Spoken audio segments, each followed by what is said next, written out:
Merhabalar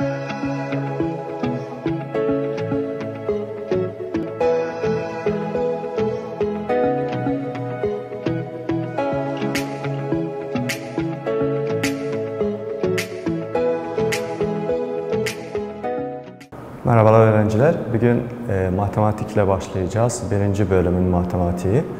Bazı konularda mesela zihinsel hesaplama, güçler, bilimsel simgelenim, işlemlerin sırası.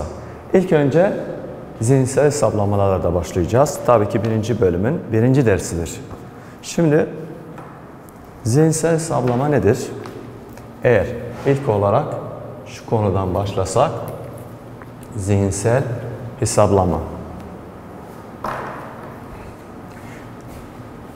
Bir örnek alalım. Örnek 2. Şöyle bir sorumuz var. 4 çarpı 23. Normalde 4 çarpı 23'te ne yapacaktık? 23'ü yazacaktık. Çarpı 4. Şöyle bir şekilde çözecektik. 4 çarpı 3, 12. 1 elde. 4 çarpı 2, 8 artı 1, 9. Bunun sonucu kaçtır? 92. Ama burada bir şartımız var.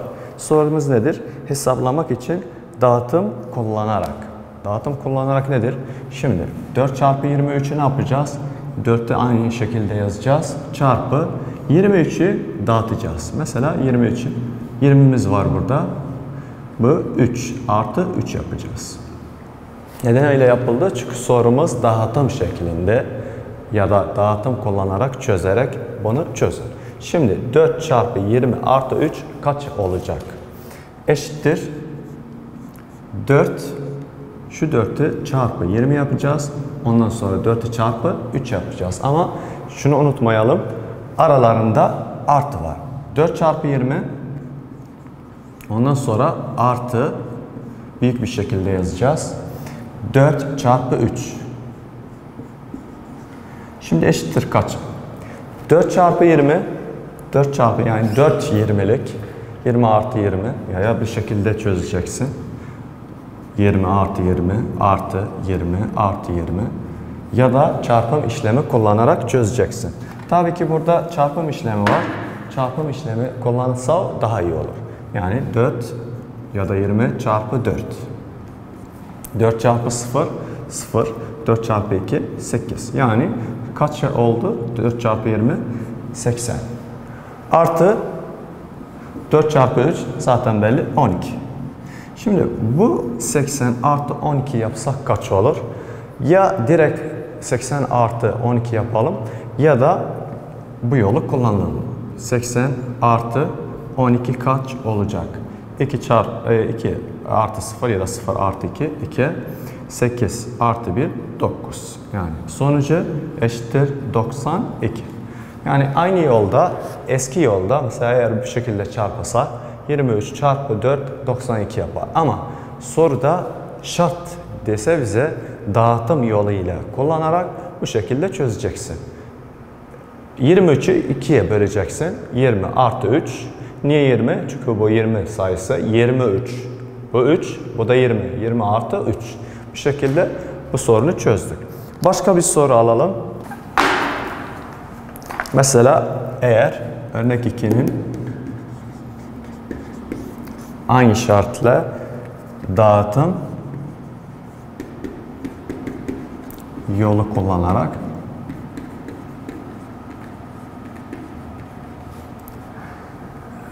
B sorunu çözünüz. B sorusu 8 çarpı 74. Şimdi bunu direkt çözsek zaten belli. Ya hesap makinesini kullanarak 8 çarpı 74 hemen sonucu bize verir. Ya da dediğim gibi hemen direkt yoluyla kullanarak yani bir şekilde 74 çarpı 8 8 çarpı 4 32 8 çarpı 7 56 artı 3 59 değil mi? Sonucu o kadar yapılacak. Şimdi sorumuz eğer demese dağıtım şeklinde kullanarak şu şekilde çözebilirsin. Ama sorumuz nedir? Dağıtım yolu kullanarak. Dağıtım yolu kullanarak şu çarpıyı çözünüz. Şimdi bunu dağıtım yoluyla kullanarak aynı A sorusu gibi 8 çarpı bunu dağıtacağız. 2 bölümü. Böleceğiz 2'ye. 70 ya zaten biz 74 diyoruz. 74. Yani 70 artı kaç? 4. Tamam. O zaman daha kolay oldu işimiz. Ne kaldı? Burada çarpım işlemimiz var. Çarpım işlemimiz olduğu zaman ne yapacaksın? Şu 8'i 70'e ve 4'e çarpacaksın. Şimdi 8 çarpı 70. Aralarında ne var? Artı var. O zaman artı 8 çarpı 4. Şimdi 8 çarpı 70 belki sizin için biraz zor olacak 7. sınıf için. Yani bana göre ayrı şekilde çöz. Mesela 70'i şurada yaz. Çarpı 8 yap. 8 çarpı 0 pardon.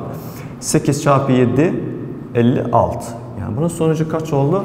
560. Direkt 560'ı şurada yaz. Artı 8 çarpı 4 zaten belli. 8 çarpı 4 32. Eğer bunu unuttuysan ya da bilmediysen zaten 8 çarpı 4 ne anlamında gelir? Yani 4 kere 8. Şu şekilde çözebilirsiniz. 8 çarpı 4. Kaç kere 8? 4 yani. 8 artı 8 artı 8 artı 8. Bunları topla. Şu 16 yapacak. Bu da 16. Şu 2'yi toplasan 16 ile 32 direkt çıkacak. Yani bunun sonucu. Eğer unuttuysan. Tabii ki 7. sınıf için bunları ezberlememiz lazım. Şimdi 560 artı 32 kaç yapacak?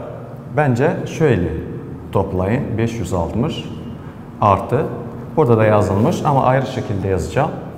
32. Şimdi 0 ile 2. Şu 2'yi toplasan 9. 5'te yazı. O zaman sonuç kaç çıktı? 592.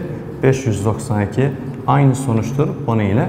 Ama bu yolla şu yolla arası farkındaki sorunun turu.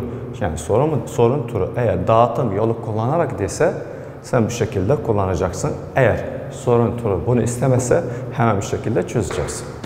Başka bir yolumuz var bu konuda. O da eğer hesaplama yapsak direkt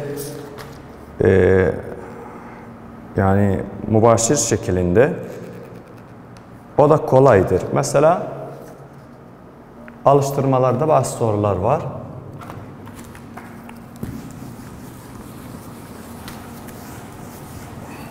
Alıştırmalarda aynı dağıtım yolu var ve değişim bir yol var. Şimdi alıştırmalarda size ödev vermişim burada. Sayfa 6'da sayı 17-14'e kadar ödevdir. Siz çözeceksiniz bunları. Ama ben 1'den 4'e kadar bazı soruları çözeceğim. Şimdi alıştırmalar.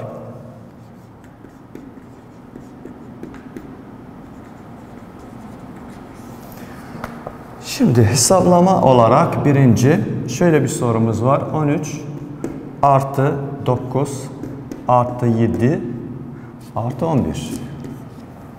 Niye bu sorunu çözeceğim? Çünkü bundan sonraki konular bu artılar değişir, çarpı olur ya da bölüm olur ya da başka bir şeyler olur. O yüzden bunu çözeceğim.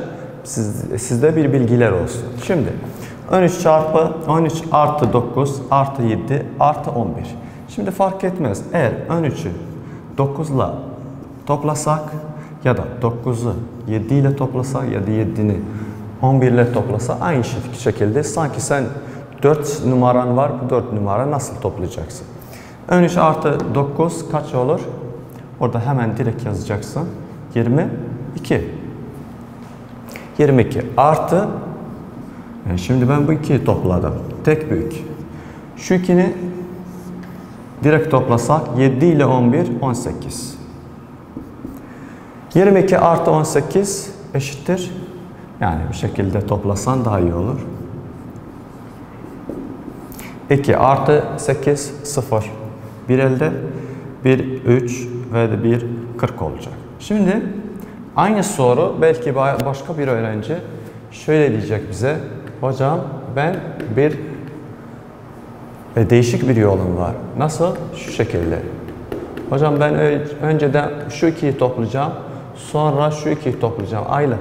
Acaba aynı sonuç çıkar mı? Evet. Tabii ki. Şimdi 13'ü yazacağım. Artı 11 ve 9 artı 7. Şimdi bu ikiyi toplasak, şu 2 ile beraber acaba aynı sonuç mu? Evet, tabii ki. Şimdi 11 ile 13'ü toplasak, 3 artı 1, 4 ve 1 artı 1, 2. Yani sonuç burada kaçtır? 24. Artı 9 artı 7 zaten 16 yapacak. 24, 16. Şimdi buraya baksak değişik bir sayılar var. Onun gibi değil. Ama toplasak aynı sonuç çıkar. Eşittir. Şimdi 16 artı 24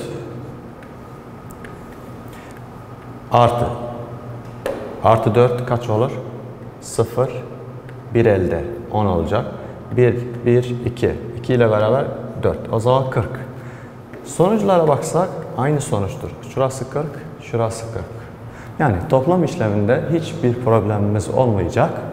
Aynı sonuç olacak ve aynı sayılar çıkacak. Şimdi birinci olarak zihinsel hesaplama bitirdik. Şimdi ikinci konuya geçelim. Güçler konu.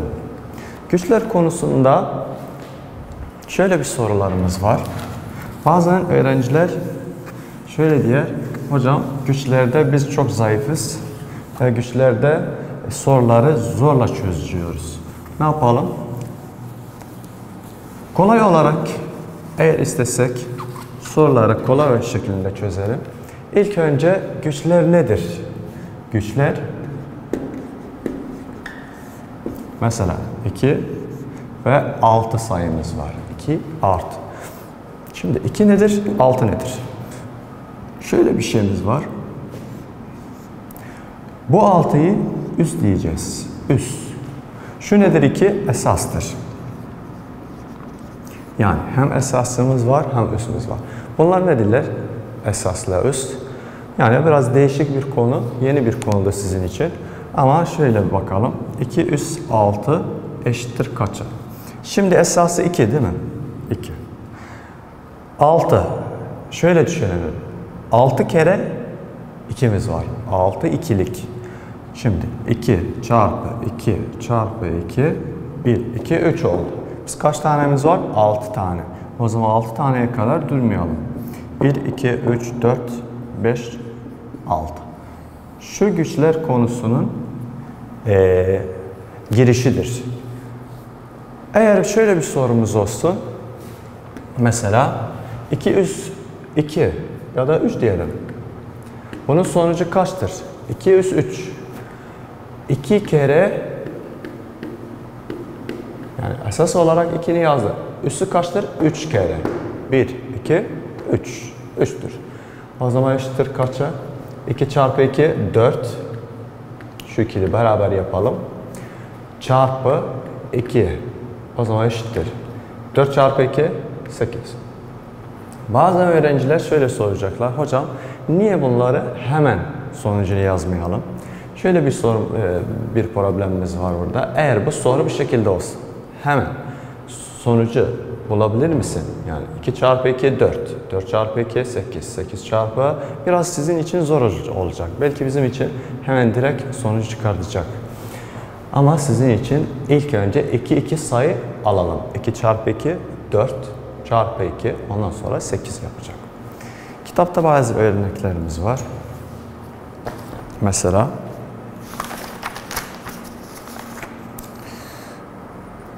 zaten örnekler çok kolay. Hemen alıştırmalarda soru alacağım. 14. 17'ye kadar sayfa 10 yazmışım zaten. O sizler için ödevdir. Ben şöyle çözeceğim. 19'u çözeceğim. 5 üst 3.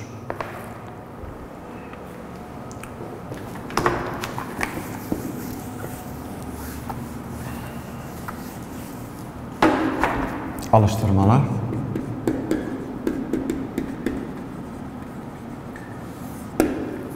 19. soru. 5 üst 3. 5 üst 3. Yani size dedim, bizim esasımız var ve üstümüz var. İlk önce bunları ayır. Esas, şu da üsttür. Bunları nasıl çözeceğiz? İlk önce esas kendisi gibi yazılır. 5. Kaç 5'imiz var? Şuraya bakacaksın. 3 tane. 5 çarpı 5 çarpı 5 eşittir. İlk önce 2 taneyi çöz. 5 çarpı 5 kaç olacak? 5 ile 5 25. 25 çarpı kaç? Bir tane 5'imiz daha kalmış. Bunu unutmayalım. Çarpı 5. O zaman 25 çarpı 5 kaç olacak? Biraz zor olur sizin için. Ayrı şekilde çözün yani. 25'i burada yaz. Çarpı 5. 5 çarpı 5 25. 5 2 elde. 5 çarpı 2 10 artı 2 125 olur. O zaman bunun sonucu 125. Bundan sonraki soru şöyle bir sorumuz var. Mesela 30 üst 1. 25. soru yanlış olmasa. 20. soru pardon. 20. soruda şöyle bir sorumuz var. 30 üst 1. Yani şimdi ne yapalım burada? İlk önce ayrıyalım. Burası esas, şurası üst. Tamam, eşittir. Esas kaç? 30. Kaç tane 30'luk? Bir tane. Yani burada hiç şaşırma. Bir tane var. O zaman sonucu 30 olacak. Bundan sonraki sorumuz nedir? Mesela eğer şöyle bir sorumuz olsa.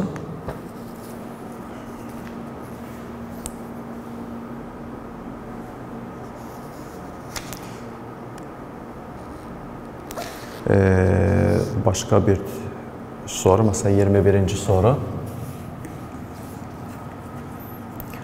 10 üst 4. 10 üst 4'te nasıl çözeceksin? Zaten kolay, bunu anlattım size. 10 esas çarpı 10 çarpı 10 çarpı 10. Niye? 4 10'luk yazdım. Çünkü 4'ümüz var. Eşittir. 10 çarpı 10 100 çarpı. Aralarında çarpı unutmayalım. 10 çarpı 10 yine 100. Bu da eşittir. 1'i yaz. Kaç tane sıfırın var? 4 tane. O zaman eşittir 10.000. Güçler olarak zaten bu kadar konudur. Çok detaylara girmeyeceğiz. Çünkü çok kolay bir konudur. Güçlerden sonra bilimsel simgelerin geçelim. Onda bundan sonraki konu. Bilimsel simgelerin aynı güçler var içinde. Güçler ama güçlerin daha detaylı şeklinde. Şöyle bakalım sorulara.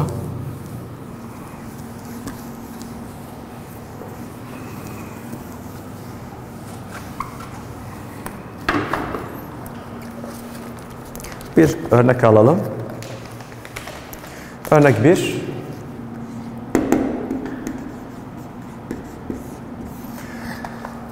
Bilimsel simgelerin ne farkı var güçlerle arası? Güçlerde daha esas ve üstümüz vardır. Bilimsel simgelerinde ne farkı var güçler arasında? Biraz daha detaylı, daha adımlı sorular var içinde. Mesela eğer bu örnekte mesela örnek 1A 700.000. Sorumuz bu şekilde. Her bir sayı bilimsel simgelenim şeklinde yazılır. Ne şeklinde? Bilimsel simgelenim. Eğer sorumuz bilimsel simgelenim olsa ne yapacaksın? İlk önce kaç tane sıfırın var? Sıfırları sayacaksın. 1, 2, 3, 4, 5. 5 sıfır. Ondan sonra neyin var? 7. 7'ni ayrı şekilde yazacaksın. 7 çarpı 10. 10 nedir? Zaten bilimsel simgelenimin kuralı gerek 10 olsun içinde. Aynı esasla üst gibi. 10. Üst kaç? Sıfırları saydık. Üst 5. Neden 5? Çünkü 5 tane sıfırımız var. 1, 2, 3, 4, 5. Şu bilimsel simgelerim. Başka bir örnek alalım. Mesela eğer şu şekilde bir örneğimiz olsun. 8 milyon 296 bin ne şekilde yaz? Bilimsel simgelerim.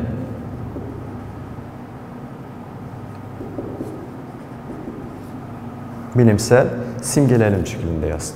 İlk önce bu soruyla farklı. Burada hemen sıfırları saydık, 10 5 yaptık. Ama burada bakalım. Sıfırlar 3 tane sıfırımız var ama 3 tane sıfırdan sonra sayılarımız var. Sen ne yapacaksın burada? Dediğim gibi şu sayıya kadar sayacaksın. Yani buradan başladın 7'ye kadar duracaksın. Son sayıya kadar. Burada aynı şekilde yapacaksın. 1, 2, 3, 4, 5, 6. Burada duracaksın. Şimdi buradaki fark nedir? Buradaki fark bizim sıfırımız vardı ama burada sayılar var. O zaman 8'de durduk değil mi? 8. Kaç tane sıfır var? 1, 2, 3, 4, 5, 6 tane. O zaman 6 tane şurada durduğum zaman şöyle sayacağım zaten. Buradan sayacağım 1, 2, 3, 4, 5, 6. Şurada duracağım.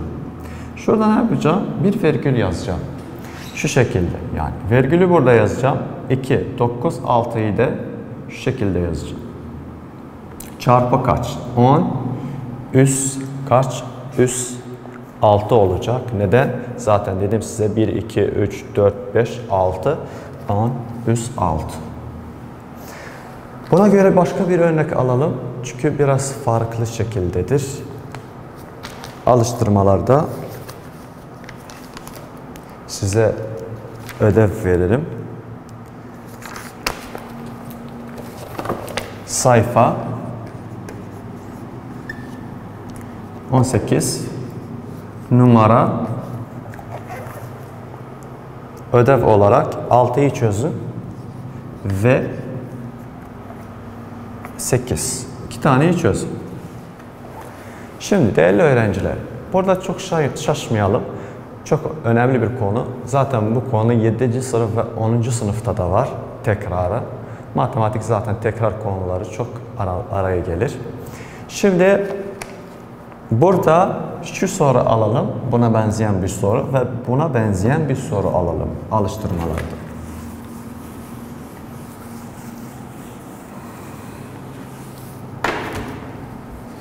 Alıştırmalar.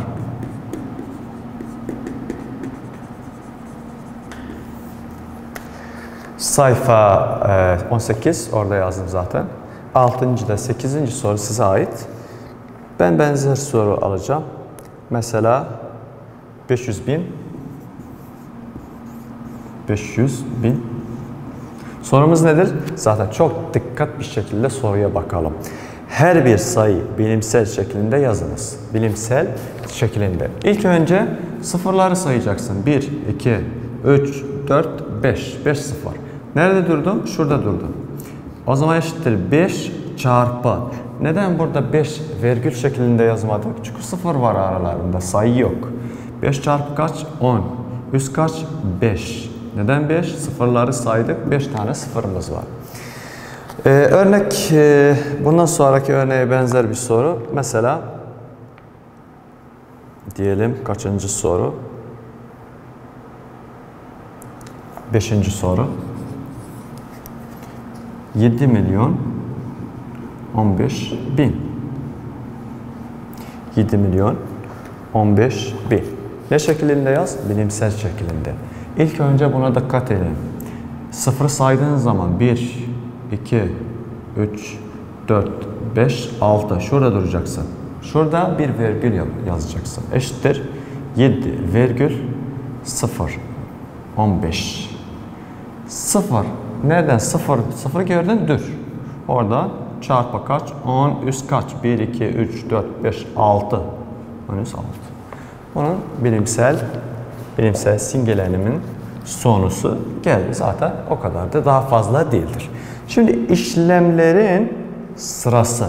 İşlemler arasındaki sıraları nasıl yapacaksınız?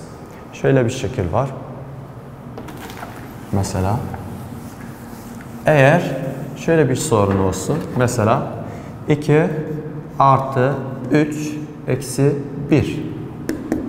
Yani işlemlerin sırası. Yani bazı öğrenciler ya da bazı şeyimiz var biz burada. Çok hayatımızda yani böyle sorular araya gelir. Tabii şey gibi, mesela Facebook gibi çok defa böyle sorular aramıza gelir ama nasıl çözeceğiz? Çok dikkatle çözün. 2 artı 3 yanlış, olmaz. İlk önce eksin var. Eksini yapacaksın, ondan sonra artı yapacaksın. Mesela eğer ben bu şekilde çözsem, mesela diyelim 2 artı 3, 5, eksi 1, 4. Belki burada sonucu çıkar ama başka bir sorularda, uzun sorularda çıkmaz. Eşittir. Eğer bir şekilde çözsek 2'ni yazalım, şu 2'ni, artı 3 eksi 1, 2 eşittir 4. 4, 4 ile eşit ama matematiksel olarak doğru değil. İlk önce sen eksi yapacaksın, ondan sonra artı. Başka bir sorumuz var. Mesela 3 çarpı 2 bölü 2. İlk önce bölümü yapacaksın, ondan sonra çarpıyı. Örnek alalım.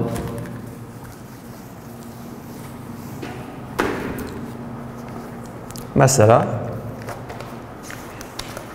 şu konuda işlemlerin sırasında şöyle bir sorumuz var.